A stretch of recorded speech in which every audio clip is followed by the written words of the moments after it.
Cuando inesperadamente tía Clelia se sintió mal, en la familia hubo un momento de pánico, y por varias horas nadie fue capaz de reaccionar y discutir un plan de acción, ni siquiera tío Roque, que encontraba siempre la salida más atinada. A Carlos lo llamaron por teléfono a la oficina. Rosa y Pepe despidieron a los alumnos de piano y solfeo, y hasta tía Clelia se preocupó más por mamá que por ella misma.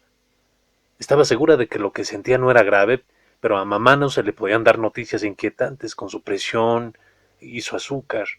De sobra sabían todos que el doctor Bonifaz había sido el primero en comprender y aprobar que le ocultaran a mamá lo de Alejandro.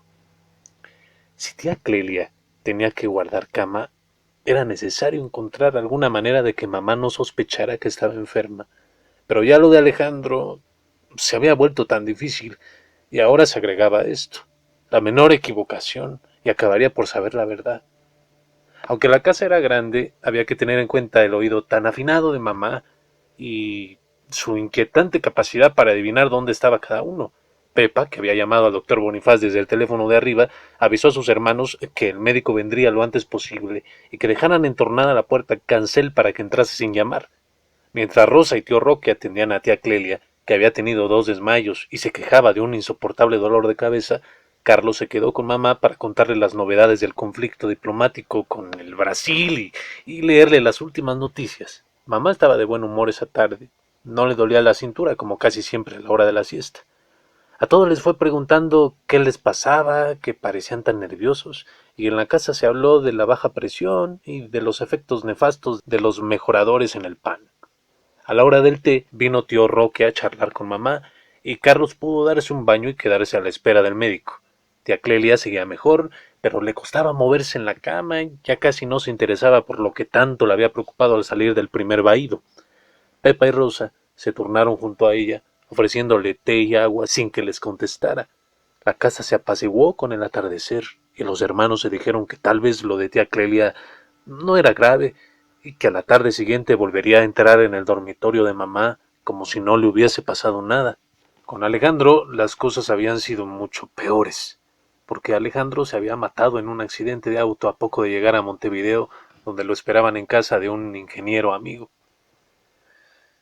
Ya hacía casi un año de eso, pero siempre seguía siendo el primer día para los hermanos y los tíos, para todos menos para mamá, ya que para mamá Alejandro estaba en el Brasil, donde una firma de Recife le había encargado la instalación de una fábrica de cemento. La idea de preparar a mamá, de insinuarle que Alejandro había tenido un accidente y que estaba levemente herido, no se les había ocurrido siquiera después de las prevenciones del doctor Bonifaz. Hasta María Laura, más allá de toda comprensión en esas primeras horas, había admitido que no era posible darle la noticia a mamá. Carlos y el padre de María Laura viajaron al Uruguay para traer el cuerpo de Alejandro, mientras la familia cuidaba como siempre de mamá, que ese día estaba dolorida y difícil. El club de ingeniería aceptó que el velorio se hiciera en su sede y Pepa, la más ocupada con mamá, ni siquiera alcanzó a ver el ataúd de Alejandro mientras los otros se turnaban de hora en hora y acompañaban a la pobre María Laura, perdida en un horror sin lágrimas. Como casi siempre, a tío Roque le tocó pensar. Habló de madrugada con Carlos, que lloraba silenciosamente a su hermano con la cabeza apoyada en la carpeta verde de la mesa del comedor donde tantas veces habían jugado las cartas. Después se les agregó tía Clelia, porque mamá dormía toda la noche y no había que preocuparse por ella. Con el acuerdo tácito de Rosa y de Pepa, decidieron las primeras medidas, empezando por el secuestro de la nación. A veces mamá se animaba a leer el diario unos minutos, y todos estuvieron de acuerdo con lo que había pensado el tío Roque. Fue así como una empresa brasileña contrató a Alejandro para que pasara un año en Recife, y Alejandro tuvo que renunciar en pocas horas a sus breves vacaciones en casa del ingeniero amigo, hacer su valija y saltar al primer avión. Mamá tenía que comprender que eran nuevos tiempos, que los industriales no entendían de sentimientos, pero Alejandro ya encontraría la manera de tomarse una semana de vacaciones a mitad de año y bajar a Buenos Aires. A mamá le pareció muy bien todo eso, aunque lloró un poco y hubo que darle a respirar sus sales.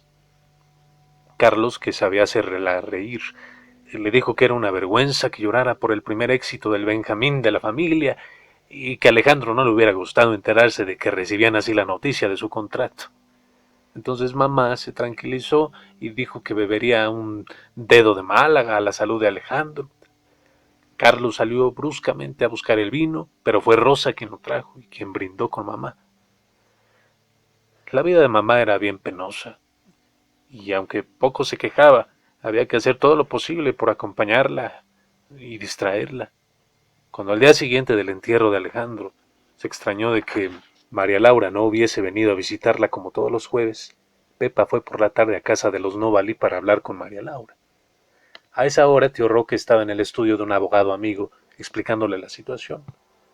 Pues el abogado prometió escribir inmediatamente a su hermano que trabajaba en Recife, las ciudades no se elijan al azar en casa de mamá, y organizar lo de la correspondencia. El doctor Bonifaz ya había visitado como por casualidad a mamá y después de examinarle la vista la encontró bastante mejor, pero le pidió que por unos días se abstuviera de leer los diarios.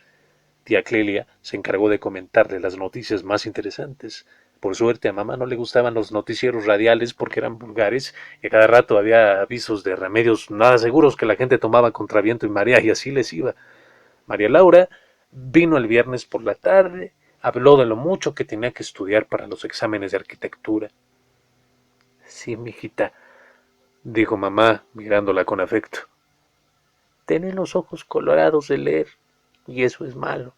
Ponete unas compresas con amamelis, que es lo mejor que hay. Rosa y Pepa estaban ahí para intervenir a cada momento en la conversación, y María Laura pudo resistir y hasta sonrió cuando mamá se puso a hablar de ese pícaro de novio que se iba tan lejos y casi sin avisar. La juventud moderna era así.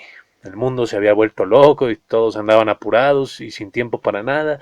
Después mamá se perdió en las ya sabidas anécdotas de padres y abuelos, y vino el café, y después entró Carlos con bromas y cuentos, y en algún momento tío Roque se paró en la puerta del dormitorio y los miró con su aire bonachón, y todo pasó como tenía que pasar hasta la hora del descanso de mamá. La familia se fue habituando.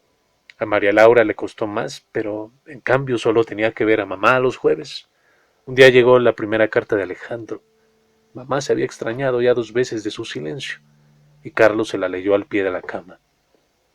A Alejandro le había encantado Recife. Hablaba del puerto, de los vendedores de papagayos y del sabor de los refrescos. A la familia se le hacía agua a la boca cuando se enteraba de que los ananás no costaban nada y que el café era de verdad y con una fragancia. Mamá pidió que le mostraran el sobre y dijo que habría que darle la estampilla al chico de los Marolda, que era un filatelista, aunque a ella no le gustaba nada que los chicos anduvieran con las estampillas, porque después no se lavaban las manos y las estampillas habían rodado por todo el mundo. Bueno, les pasan la lengua para pegarlas, decía siempre mamá, y los microbios quedan ahí y se incuban. Eso se sabe, pero dásela lo mismo. Total, ya tiene tantas que una más. Al otro día, mamá llamó a Rosa y le dictó una carta para Alejandro, preguntándole cuándo iba a poder tomarse vacaciones y si el viaje no le costaría demasiado.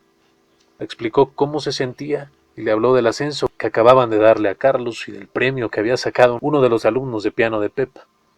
También le dijo que María Laura la visitaba sin faltar ni un solo jueves, pero que estudiaba demasiado y que eso era malo para la vista.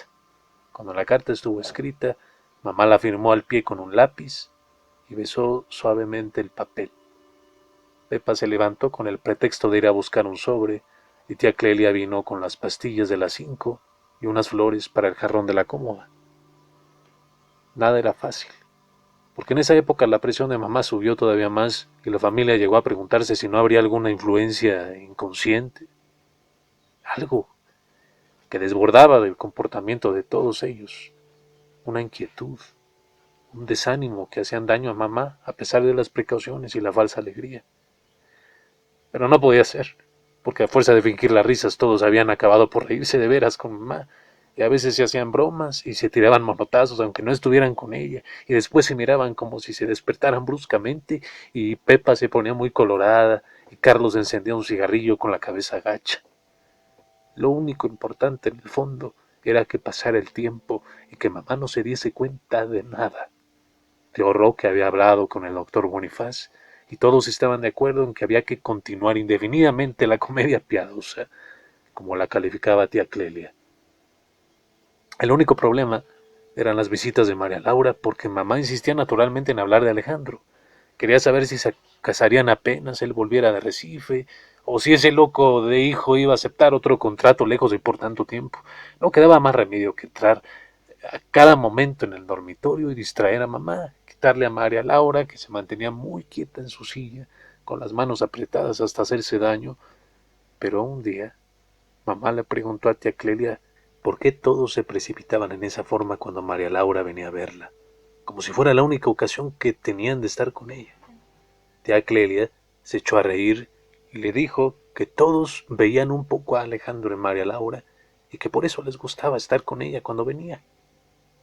Tienes razón, María Laura es tan buena, dijo mamá. El bandido de mi hijo no la merece, créeme. Ay, mira quién habla, dijo tía Clelia. Si se te cae la baba cuando nombras a tu hijo. Mamá también se puso a reír y se acordó de que en esos días iba a llegar carta de Alejandro. La carta llegó y tío Roque la trajo junto con el té de las 5. Esa vez mamá quiso leer la carta y pidió sus anteojos de ver cerca. Leyó aplicadamente, como si cada frase fuera un bocado que había que dar vueltas y vueltas paladeándolo. Los muchachos de ahora no tienen respeto, dijo sin darle demasiada importancia. Está bien que en mi tiempo no se usaban esas máquinas, pero yo no me hubiera atrevido jamás a escribir así a mi padre, ni vos tampoco. Claro que no, dijo tío Roque, con el genio que tenía el viejo. A vos no se te cae nunca eso del viejo, Roque. Sabes que no me gusta oírtelo decir, pero te da igual. Acuérdate cómo se ponía mamá. Bueno, está bien. Lo de viejo es una manera de decir. No tiene nada que ver con el respeto. Es muy raro, dijo mamá, quitándose los anteojos y mirando las molduras del cielo raso. Ya van 5 o 6 cartas de Alejandro y ninguna me llama. Ah, pero es un secreto entre los dos. Es raro, ¿sabes? ¿Por qué no me ha llamado así ni una sola vez? Pues a lo mejor el muchacho le parece tonto escribírtelo. Una cosa es que te diga, ¿cómo te dice? Es un secreto, dijo mamá. Un secreto entre mi hijito y yo. Ni Pepa ni Rosa sabían de ese nombre, y Carlos se encogió de hombros cuando le preguntamos. ¿A qué querés, tío? Lo más que puedo hacer es falsificarle la firma. Yo creo que mamá se va a olvidar de eso. No te lo tomes tan a pecho. A los 4 o 5 meses, después de una carta de Alejandro en la que explicaba lo mucho que tenía que hacer, aunque estaba contento porque era una gran oportunidad para un ingeniero joven, mamá insistió en que ya era tiempo de que se tomara unas vacaciones y bajara a Buenos Aires. A Rosa, que escribía la respuesta de mamá, le pareció que dictaba más lentamente, como si hubiera estado pensando mucho cada frase. Vaya a saber si el pobre podrá venir, comentó Rosa como al descuido. Sería una lástima que se malquiste con la empresa justamente ahora que le va tan bien y está tan contento. Mamá siguió dictando como si no hubiera oído. Su salud dejaba mucho que desear y le hubiera gustado ver a Alejandro, aunque solo fuese por unos días. Alejandro tenía que pensar también en María Laura, no porque ella creyese que descuidaba a su novia, pero un cariño no vive de palabras bonitas y promesas a la distancia. En fin, esperaba que Alejandro le escribiera pronto con buenas noticias. Rosa se fijó que mamá no besaba el papel después de firmar, pero que miraba fijamente la carta como si quisiera grabársela en la memoria.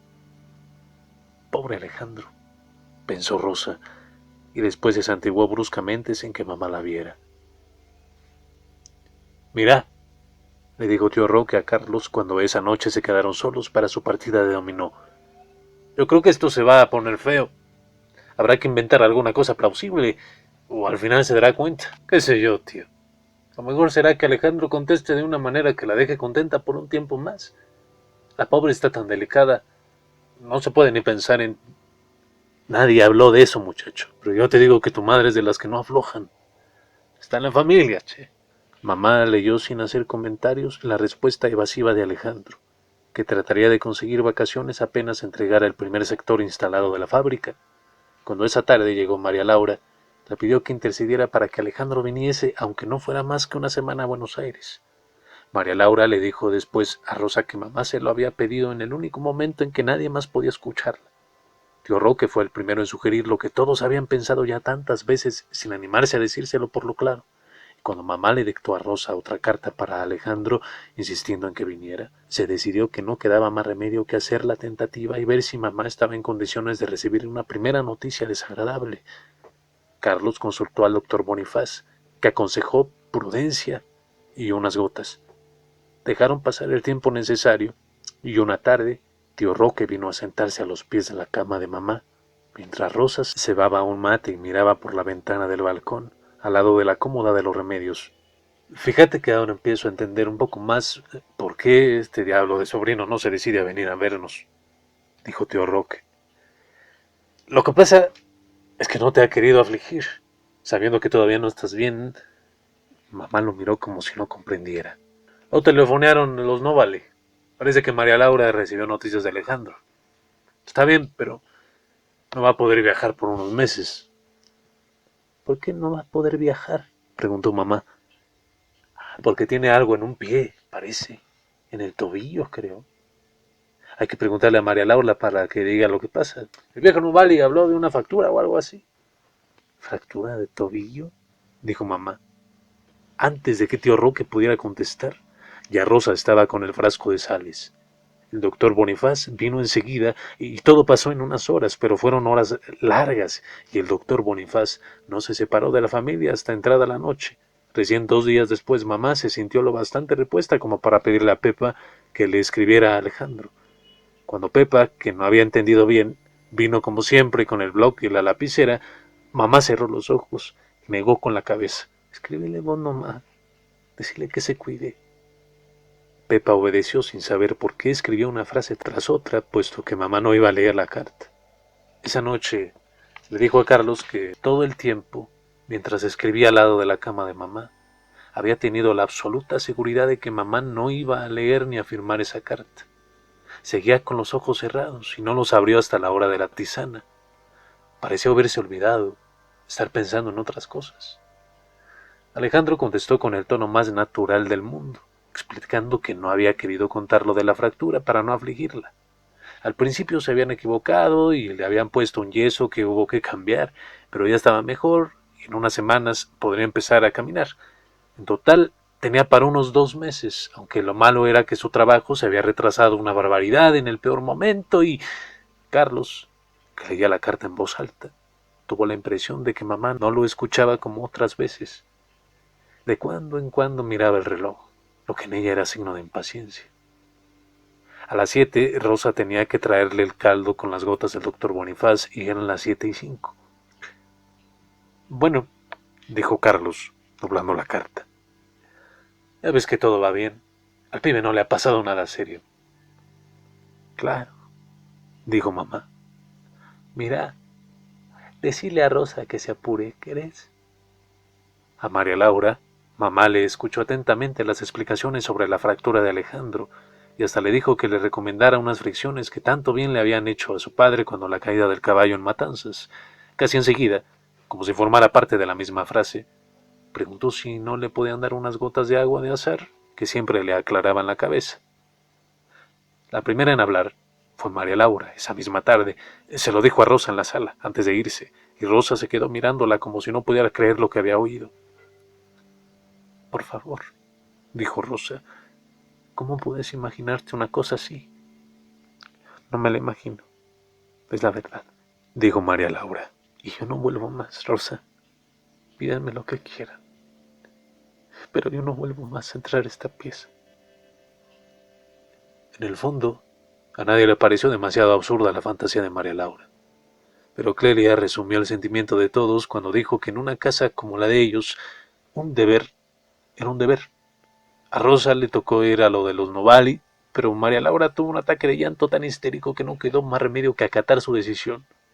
Pepa y Rosa empezaron esa misma tarde a hacer comentarios sobre lo mucho que tenía que estudiar la pobre chica, y lo cansada que estaba. Mamá no dijo nada, y cuando llegó el jueves no preguntó por María Laura.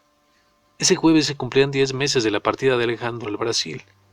La empresa estaba tan satisfecha de sus servicios que unas semanas después le propusieron una renovación de contrato por otro año, siempre que aceptara irse de inmediato a Belén para instalar otra fábrica. A tío Roque le parecía eso formidable, un gran triunfo para un muchacho de tan pocos años. Alejandro fue siempre el más inteligente, explicó mamá, así como Carlos es el más tesonero. Tienes razón, dijo tío Roque, preguntándose de pronto qué mosca le habría picado aquel día a María Laura.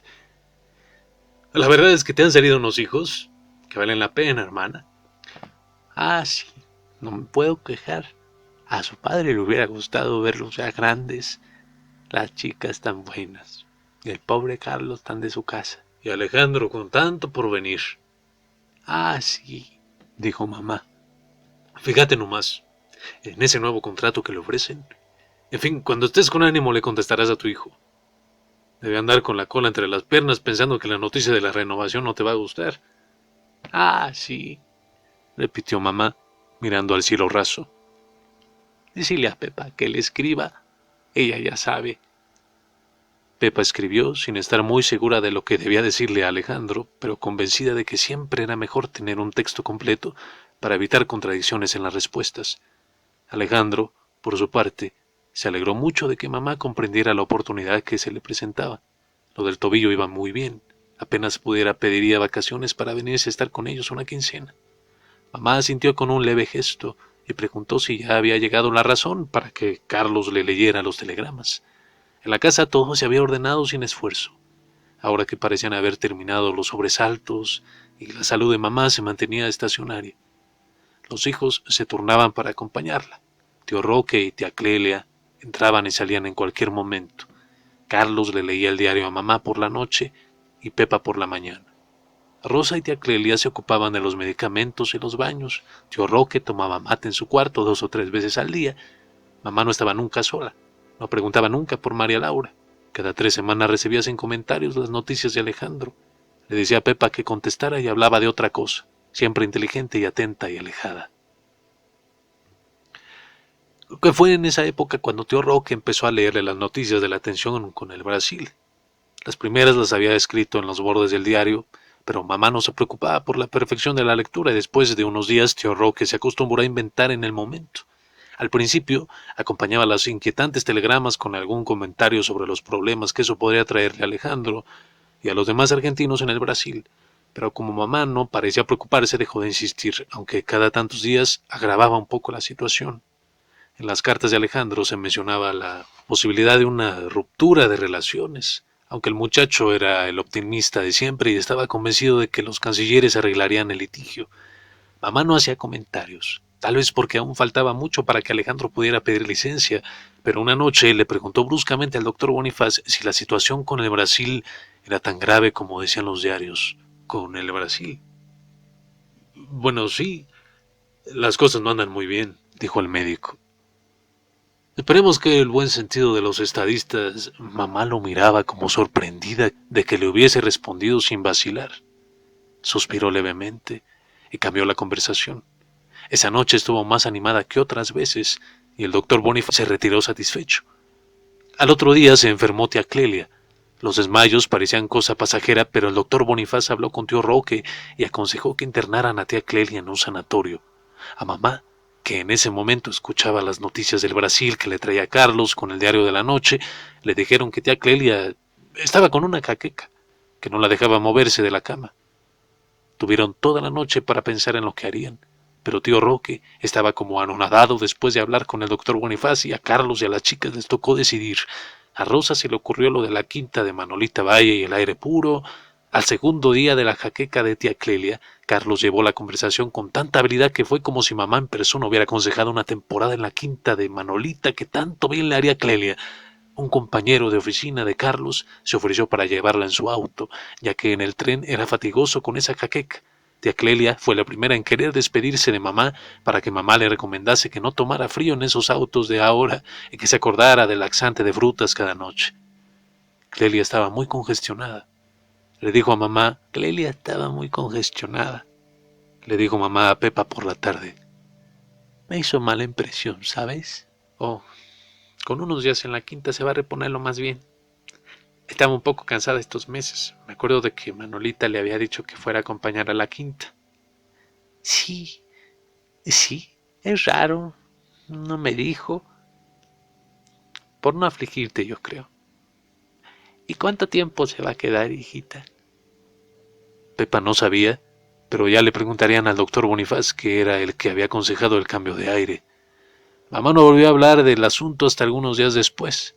Tía Clelia acababa de tener un síncope en el sanatorio y Rosa se tornaba con tío Roque para acompañarla. Me pregunto cuándo va a volver Clelia, dijo mamá. Vamos, por una vez que la pobre se decide a dejarte y a cambiar un poco de aire. Sí, pero lo que tenía no era nada, dijeron ustedes. Claro que no es nada. Ahora se estará quedando por gusto, por acompañar a Manolita. Ya sabes cómo son de amigas. Telefoné a la quinta y averigua cuándo va a volver, dijo mamá.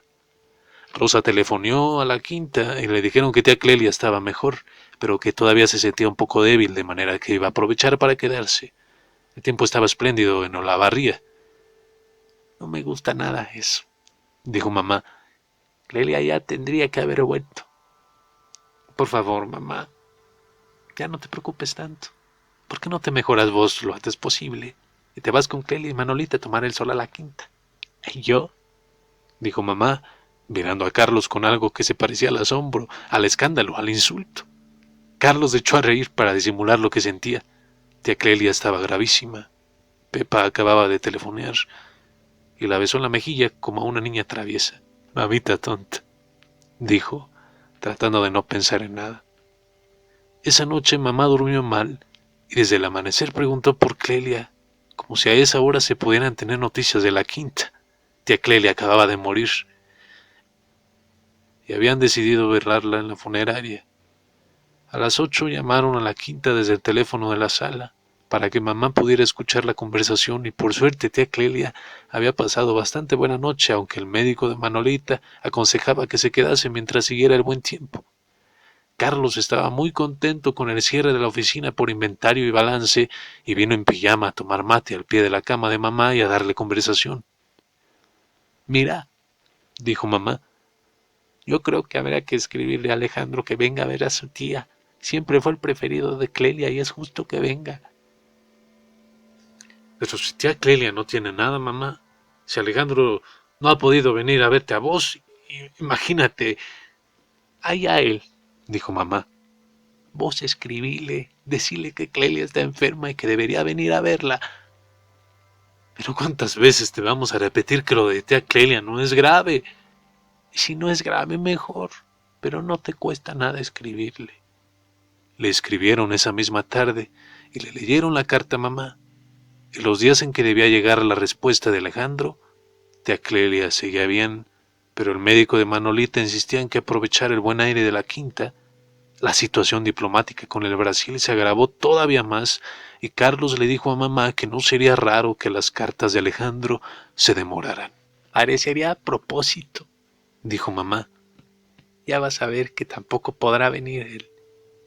Ninguno de ellos se decidía a leerle la carta de Alejandro. Reunidos en el comedor, miraban al lugar vacío de tía Clelia. Se miraban entre ellos, vacilando. Es absurdo, dijo Carlos. Ya estamos tan acostumbrados a esta comedia que una escena más o menos... Entonces llévase la voz, dijo Pepa, mientras se le llenaban los ojos de lágrimas y se los secaba una vez más con la servilleta. ¿Qué quieres? Hay algo que no anda. Ahora cada vez que entro en su cuarto estoy como esperando una sorpresa, una trampa casi. La culpa la tiene María Laura, dijo Rosa. Ella nos metió la idea en la cabeza y ya no podemos actuar con naturalidad. Y para colmo, tía Clelia. Mira, ahora que lo decís se me ocurre que convendría hablar con María Laura, dijo tío Roque. Lo más lógico sería que viniera después de sus exámenes y le diera a tu madre la noticia que Alejandro no va a poder viajar. Pero a vos no te hiela la sangre que mamá no pregunte más por María Laura, que Alejandro la nombre en todas sus cartas. No se trata de la temperatura de mi sangre, dijo tío Roque. Las cosas se hacen o no se hacen, y se acabó. A Rosa le llevó 2 horas convencer a María Laura, pero era su mejor amiga, y María Laura los quería mucho, hasta a mamá. Aunque le diera miedo, hubo que preparar una nueva carta que María Laura trajo junto con un ramo de flores y las pastillas de mandarina que le gustaban a mamá. Sí, por suerte, ya habían terminado los exámenes peores y podría irse unas semanas a descansar a San Vicente. El aire del campo te hará bien, dijo mamá. En cambio a Clelia, ¿o llamaste a la quinta, Pepa? Ah, sí, me acuerdo que me dijiste. Bueno, ya hace 3 semanas que se fue Clelia. Y mira vos, María Laura y Rosa hicieron los comentarios del caso.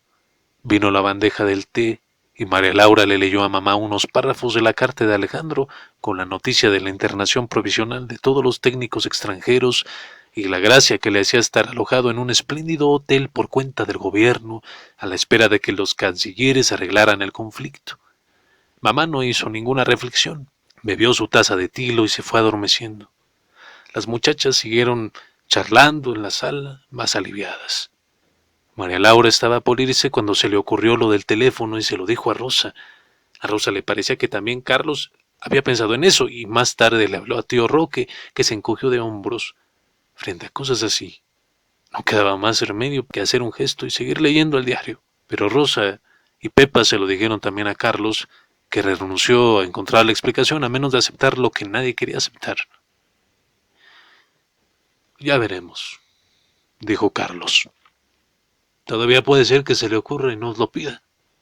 En ese caso, pero mamá no pidió nunca que le llevaran el teléfono para hablar personalmente con tía Clelia. Cada mañana preguntaba si había noticias de la quinta, y después se volvía a su silencio donde el tiempo parecía contarse por dosis de remedios y tazas de tisana. No le desagradaba que tío Roque viniera con la razón para leerle las últimas noticias del conflicto con el Brasil, aunque tampoco parecía preocuparse si el diariero llegaba tarde o tío Roque se entretenía más que de costumbre con un problema de ajedrez. Rosa y Pepa llegaron a convencerse de que a mamá le tenía sin cuidado que le leyeran las noticias, o telefonearan a la quinta, o trajeran una carta de Alejandro. Pero no se podía estar seguro, porque a veces mamá levantaba la cabeza y las miraba con la mirada profunda de siempre, en la que no había ningún cambio, ninguna aceptación. La rutina los abarcaba a todos, y para Rosa, telefonar a un agujero negro en el extremo del hilo era simple y cotidiano, como para tío Roque seguir leyendo falsos telegramas sobre un fondo de anuncios de remates o noticias de fútbol, o para Carlos entrar con las anécdotas de su visita a la quinta de Olavarría y los paquetes de frutas que les mandaba Manolita y tía Clelia. Ni siquiera durante los últimos meses de mamá cambiaron las costumbres, aunque poca importancia tuviera ya. El doctor Bonifaz les dijo que por suerte mamá no sufriría nada y que se apagaría sin sentirlo. Pero mamá se mantuvo lúcida hasta el fin, cuando ya los hijos la rodeaban sin poder fingir lo que sentían. Qué buenos fueron todos conmigo, dijo mamá con ternura. Todo ese trabajo que se tomaron para que no sufriera. Tío Roque estaba sentado junto a ella y le acarició jovialmente la mano, tratándola de tonta. Pepa y Rosa, fingiendo buscar algo en la cómoda, sabían ya que María Laura había tenido razón. Sabían lo que de alguna manera había sabido siempre. Tanto cuidarme, dijo mamá, y Pepa apretó la mano de Rosa, porque al fin y al cabo esas dos palabras volvían a poner todo en orden, restablecían la larga comedia necesaria. Pero Carlos, a los pies de la cama, miraba a mamá como si supiera que iba a decir algo más. Ahora podrán descansar, dijo mamá. Ya no les daremos más lata.